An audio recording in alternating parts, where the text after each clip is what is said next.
Bonjour les amis et bienvenue sur la chaîne du GQFT. J'espère que vous allez bien. Ça y est, nous sommes en mars, la météo s'adoucit, la nature s'éveille et nous allons pouvoir reprendre nos activités extérieures. Mais avant ça, il est temps pour nous de faire le bilan des mois d'hiver, accompagné de leurs repas de fête et des plats bien consistants. Et bien souvent, en observant notre personne, on en arrive à la même conclusion, chaque année. Il est temps qu'on se ressaisisse. Alors certes, cette remise en forme est importante pour notre santé, mais également pour notre survie. Il est primordial de garder une bonne condition physique pour se tirer d'une situation d'urgence. Ça vaut 1000 $. Mais attention, pour retrouver la silhouette de nos 20 ans, il ne s'agit pas de faire n'importe quoi. Sinon, vous risquez de faire le yo-yo, d'accumuler les frustrations et finalement de perdre le bénéfice de vos efforts. J'ai donc décidé cette fois de faire appel à une professionnelle pour m'accompagner. Cette experte en diététique, c'est Camille, qui nous fait l'honneur de sa présence aujourd'hui pour nous présenter son travail et répondre à quelques questions. Bonjour Camille. Bonjour et tonton bienvenue Jo. sur la chaîne du GQFT. Merci. Petite question pratique tout de suite. Est-ce qu'on peut se tutoyer? Bien sûr. D'accord, bon c'est parti alors. Alors Camille, peux-tu te présenter succinctement? Oui, donc je m'appelle Camille, j'ai 27 ans. J'ai obtenu un BTS diététique en 2019. Après ça, j'ai travaillé quelques années en prestation de santé à domicile, puis dans un centre hospitalier. Et maintenant, je suis enseignante en BTS diététique. Bien. Tu peux m'énumérer un petit peu les domaines d'application de la diététique, justement? Oui, bien sûr. Alors nous, déjà, je veux préciser qu'on est des professionnels de santé, on est des professionnels paramédicaux et on a 3 grands secteurs d'application du domaine de la diététique. Donc il y a l'hospitalier, donc là on va prendre en charge des pathologies sur prescription médicale. On a le secteur de la restauration collective, bon, là on est plus sur l'équilibre nutritionnel des menus qui sont servis en collectivité. Et puis sinon, il y a aussi le domaine d'application qui est le libéral, donc une professionnelle qui a son propre cabinet par exemple. D'accord, donc vous n'êtes pas des charlatans? Non, pas du tout. C'est important de le dire, parce qu'il y a beaucoup de monde sur le marché. Le titre de diététicien est protégé par l'État, donc on ne peut pas utiliser et s'installer avec le titre de diététicien. D'accord. On est obligatoirement titulaire soit du BTS diététique, soit du BUT génie biologique option diététique pour pouvoir s'installer en tant que diététicien. Ouais. D'accord.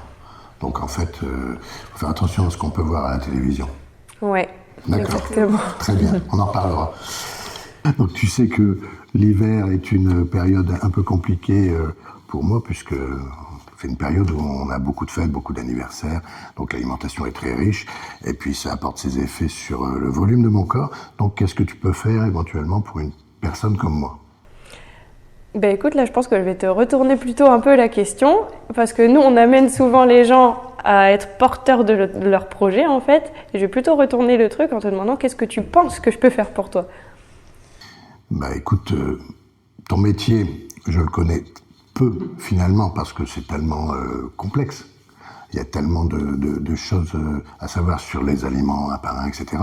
Moi, ce que j'aimerais bien savoir, c'est, tu connais un petit peu mes habitudes alimentaires, tu connais mon mode de vie, donc l'idée c'est d'essayer de faire fonctionner tout ça pour diminuer mon poids et puis récupérer ma capacité physique pour que je puisse faire du sport ou éventuellement, puisque c'est une chaîne de survie, garder mes capacités à bouger, ma mobilité, etc., si jamais il arrivait un incident.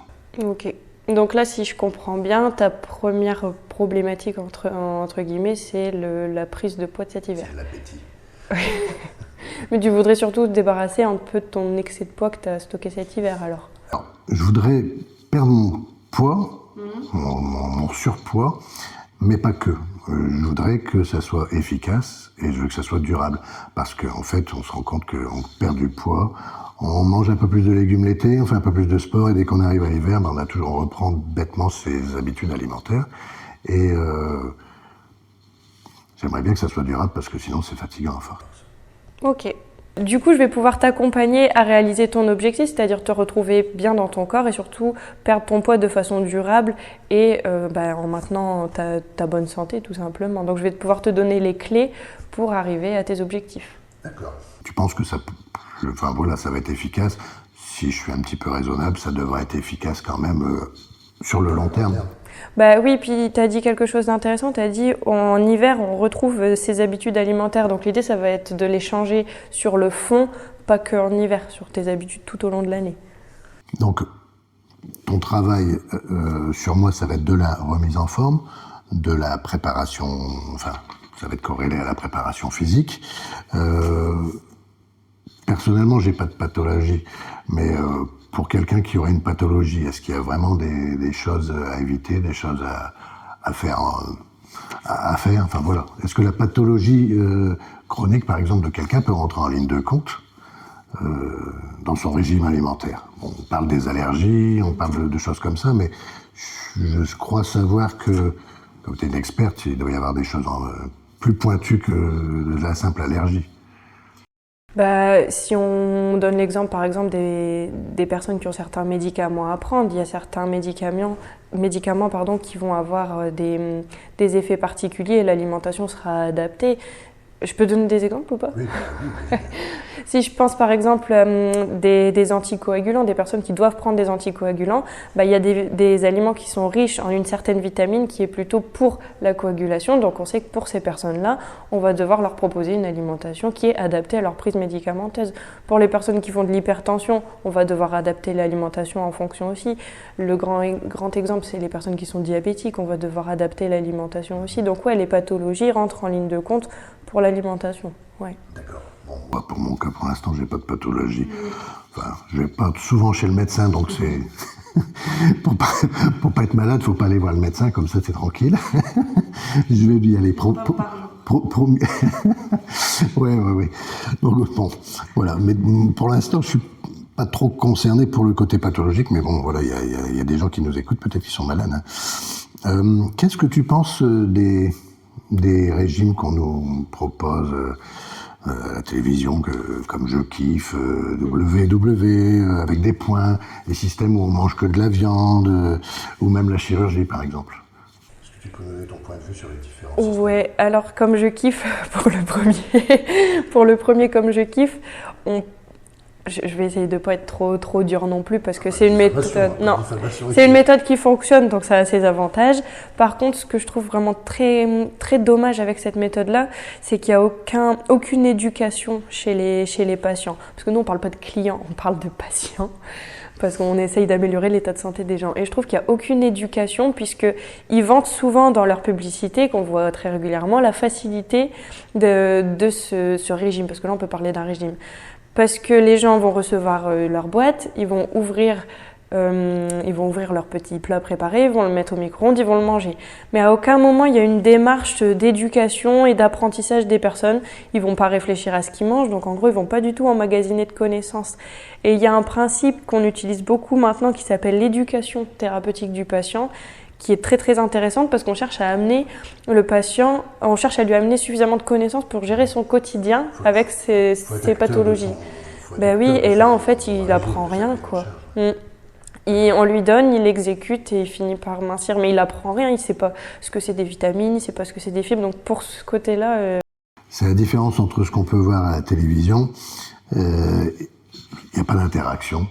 Alors que quand on est en relation avec quelqu'un et qu'on gère ensemble ces problèmes de surpoids, par exemple, eh ben justement, là au moins il y a de l'interaction et il y a de l'échange. C'est comme aller voir un concert, c'est comme tout, de toute façon.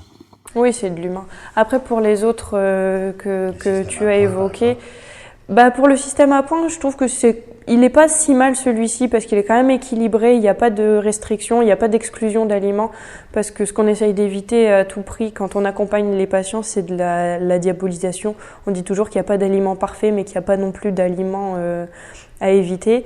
Donc celui-là, il n'est pas si mal, il est un peu plus facile pour les personnes puisqu'il n'y aura pas de frustration vu qu'elles ont le droit de manger de tout. Par contre, ce système de comptage de points, il faut être quand même assez vigilant avec ça parce que ça peut amener les gens à développer des troubles du comportement alimentaire, à toujours contrôler ce qu'ils vont mettre dans leur assiette pour ne pas dépasser un certain nombre de... là c'est des points, c'est pas des calories, mais faut faire attention à être un peu plus sur l'intuitif et pas sur le comptage continu, quoi. D'accord. Tu travailles avec des psychologues, non ?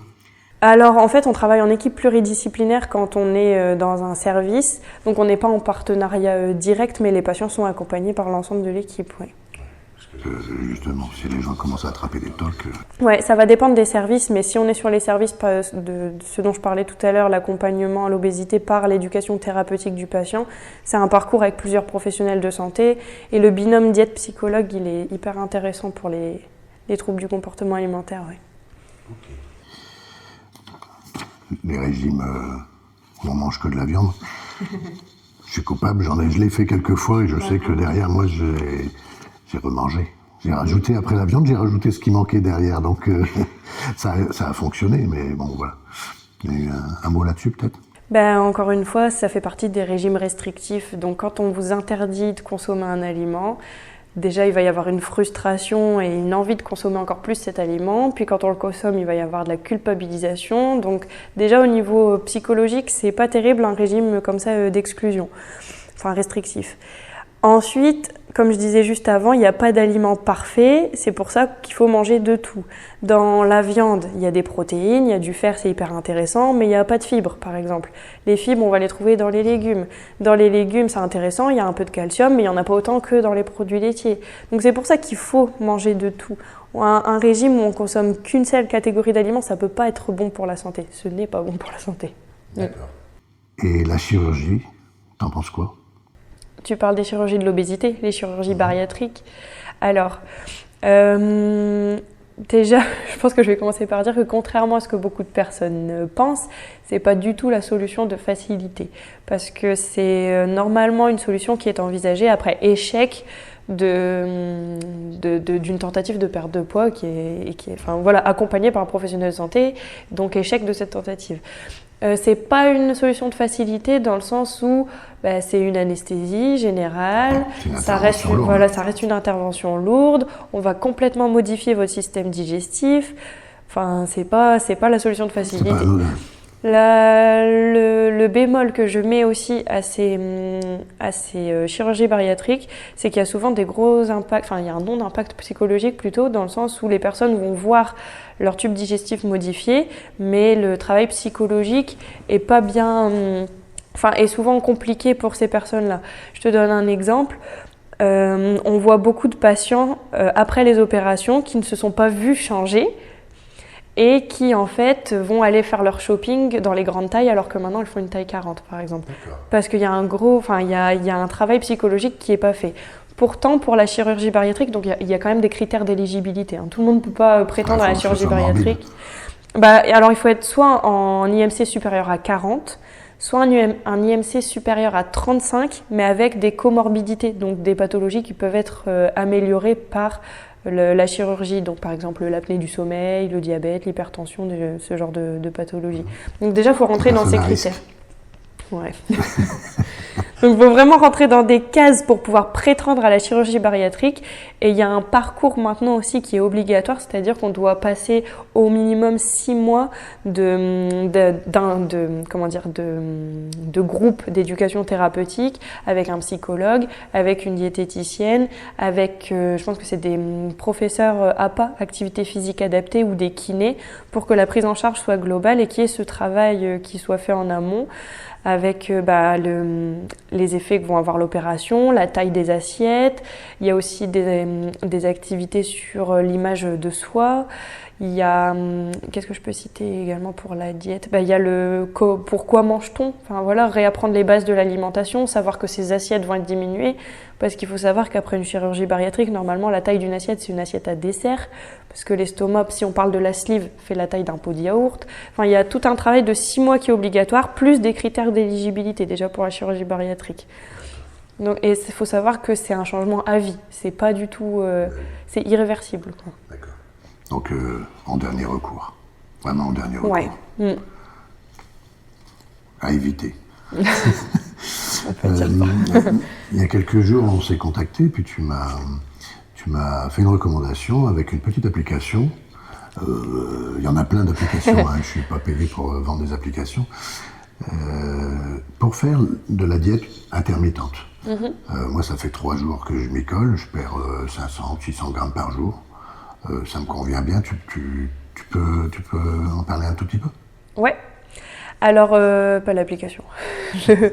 La diète intermittent. Ouais, donc ce qu'on appelle le jeûne intermittent ou le fasting, c'est-à-dire qu'on va pas s'alimenter comme on a l'habitude de faire avec les fameux 3 repas par jour.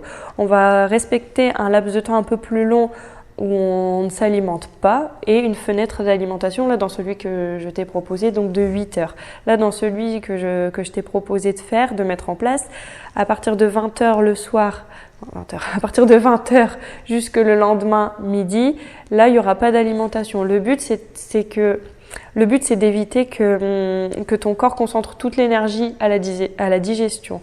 Et juste le premier principe que je voulais préciser, c'est que le but du jeûne, c'est pas de faire maigrir. Ça va être une conséquence du jeûne intermittent. Le but du jeûne, c'est pas de perdre du poids. Parce que dans le jeûne intermittent, on n'est pas censé consommer moins d'énergie que ce dont on a besoin.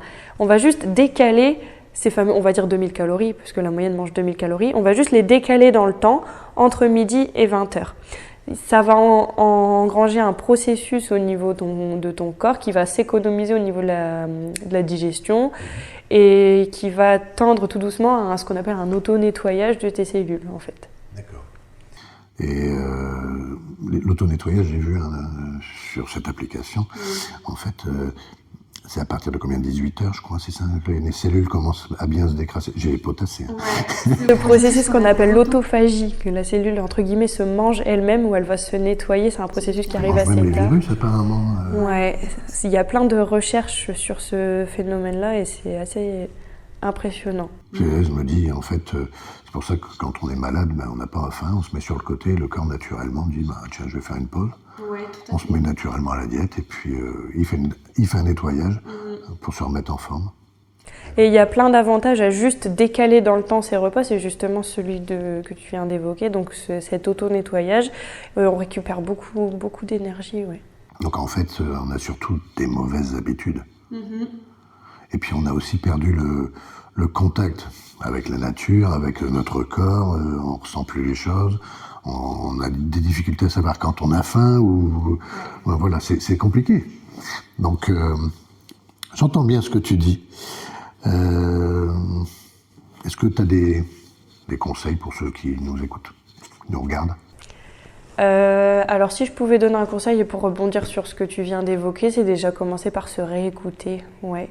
On est toujours pris dans le quotidien et le quotidien rythme aussi nos habitudes alimentaires. Donc essayer de se recentrer sur soi, essayer de réécouter son estomac et puis de manger que quand on nous le réclame et de s'arrêter de manger quand on en a assez. Ça peut paraître très très simple, mais c'est pas si simple à faire. En fait, il y a beaucoup d'interactions avec tout ce qui nous entoure. On est dans un monde qui est toxique à bien des égards, donc s'écouter soi-même, se prendre du temps pour soi-même. Toi, tu as une vie remplie quand même, donc pour te connaître un petit peu. Donc, c'est pas évident de s'écouter soi-même, mais voilà, il faut, je pense, à un moment se dire, tiens, là, je m'occupe de moi. Après, je m'occupe un peu des autres. Après, je m'occupe de tout le monde. Bon, voilà. Ça fait partie d'un équilibre, si c'est mon point de vue. Ouais, réussir à se reconnecter avec soi-même. Voilà, c'est important. Il faut lire Marc Aurèle, tout ça. Enfin, bref. Donc, l'étape suivante, pour moi, ça serait quoi? Déjà par rapport à ton objectif, donc là ton premier objectif c'est du coup de perdre du poids. Donc on va se mettre en place on va continuer d'appliquer ce jeûne intermittent pour essayer de te redonner un peu de forme physique. Et pour perdre du poids, forcément, il faut créer un déséquilibre entre tes apports et tes dépenses pour permettre d'enclencher cette perte de poids. On va apporter moins de calories que ce qu'on va en dépenser. Donc, avec le jeûne, le but n'est pas d'apporter moins de calories, mais on va y arriver comme ça de cette façon, parce que ton corps va utiliser ses graisses pour s'alimenter. Ouais, c'est ça. On va plus utiliser le glucose, on va utiliser tes graisses il va utiliser tes graisses pour te donner de l'énergie. Donc la première étape ici, ça sera donc de perdre du poids, le poids qui t'empêche de réaliser tes activités. Améliorer ma silhouette. Ouais, exactement. Les petites poignées d'amour qui nous dérangent. Et puis après, on se concentrera sur ton objectif sportif. Ok, d'accord. Et tu penses que, par exemple, moi j'ai un objectif sportif d'ici 8-9 semaines, tu penses que je peux perdre, je ne veux pas dire 20 kilos, mais bon, en m'y tenant, en faisant attention, etc., est-ce que je peux significativement perdre un peu de poids pour être beaucoup plus en forme pour ce... Oui, tout à fait. Après, si on est sur 5% de perte par mois, c'est bien, il ne faut pas être pressé dans la perte de poids pour pas que ce soit délétère et surtout pour préserver ta masse musculaire parce que le but, c'est de perdre la graisse. C'est le problème, oui. C'est que, par exemple, là, en faisant la diète, je pense qu'il faut que je privilégie des protéines derrière parce que sinon, ça va l'épuiser dans mes muscles avant d'aller puiser dans mes fesses. Ouais, on va faire une version légèrement hyper protéinée pour conserver ta masse maigre et puis que le corps tape dans tes fesses. Mais pour conserver cette masse musculaire, il faut quand même que je fasse de l'exercice parce que si je fais pas de l'exercice, si je marche pas, bon, j'ai mon exercice quotidien, je coupe du bois, je bricole beaucoup, je m'occupe beaucoup des extérieurs. Voilà, c'est un peu mon leitmotiv, mais en plus là, je vais rajouter du sport, donc. Il y a la différence entre l'activité physique qui est recommandée 30 minutes par jour par l'OMS et ce que tu dis, le bricolage, le jardinage, le ménage, tout ça. Et puis l'activité sportive, c'est ça. Et là, toi, tu seras dans un objectif de compétition, donc il y aura l'activité sportive où là, il y aura un cadre qui sera mis, c'est moins mon domaine, mais plusieurs fois par semaine, j'imagine, pour réaliser ton objectif. Et bien sûr qu'il va rentrer en ligne de compte aussi pour ta masse musculaire, oui. D'accord. Donc là, en gros, je consulte, tu m'établis un petit plan. Il faut que je te donne mon programme sportif avec les différents entraînements pour que tu saches comment tu peux caler éventuellement mes repas d'une manière générale. Hein, mais tu vas pas faire ça au jour le jour, hein, parce que tu as d'autres choses à faire quand même. Là, tu es aussi professeur quand même. Hein. Enfin, on dit professeur ? Oui. Professeur, d'accord. Ça me va. Je sais pas, je connais pas le terme précis. Instructeur, professeur. Enseignant, d'accord. Ok. J'ai pas de préférence. D'accord. Donc je me suis un peu dispersé, mais voilà, consultation et adaptation à mon programme sportif. Oui, je vais te demander plusieurs infos forcément pour calculer tes besoins parce qu'on va essayer de se caler forcément par rapport à tes besoins pour pas taper non plus trop en dessous parce que le but c'est quand même de conserver une bonne santé. C'est ce que je disais tout à l'heure, perdre du poids de façon durable et saine. Donc je vais te demander plusieurs infos, tes données et puis ton objectif de compétition et surtout le type de sport et le nombre d'entraînements que tu fais. D'accord. Mais ça sera confidentiel. Parce que comme on est des professionnels de santé, on est tenu au secret médical.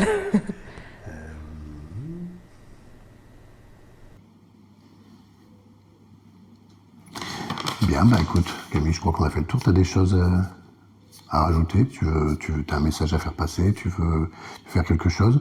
Il y a peut-être on peut peut-être te contacter. Comment on peut faire pour être pris en charge? Pas forcément par toi, puisque toi, tu es enseignante, mais... Si on a envie un jour de se faire accompagner pour l'alimentation, après, déjà aller voir un professionnel de santé, diététicien, nutritionniste, ça je précise, et puis quelqu'un... Il y en a qui usurpent un petit peu ce titre-là parce qu'ils ont d'autres diplômes qui sont certainement intéressants, mais ils ne sont pas spécialisés, ils ne savent pas exactement... En fonction de l'état de décomposition d'une banane, ils ne savent pas l'apport calorique que ça peut faire si on la mange Mûr ou pas mûr, par exemple. C'est des choses que j'ai découvertes. Bon, il y a plein de choses que tu sais. Forcément. Bah, c'est ce que je dis, se faire accompagner par un diététicien nutritionniste. Après, maintenant, tout le monde va sur Internet. Il y a les sites à Internet pour prendre des rendez-vous avec des professionnels de santé. On regarde autour de chez soi. On est 16 000 en France, donc on va bien en trouver, vous allez bien en trouver un qui vous accompagnera dans votre projet. D'accord. Ok. Et il y a des prises en charge à l'hôpital pour certaines personnes, non ? Non, malheureusement, on n'est pas remboursé par la sécurité sociale en libéral, ça faut le savoir. À l'hôpital, c'est vraiment que dans certains services justement d'éducation thérapeutique où là. Pour éviter une chirurgie, par exemple, ce genre de choses-là, non ? Non. Même pas. Non. Même pas. C'est pour ça que le système est mal fait. D'accord. Ouais. Par contre, il y a certaines mutuelles les mutuelles proposent des forfaits maintenant.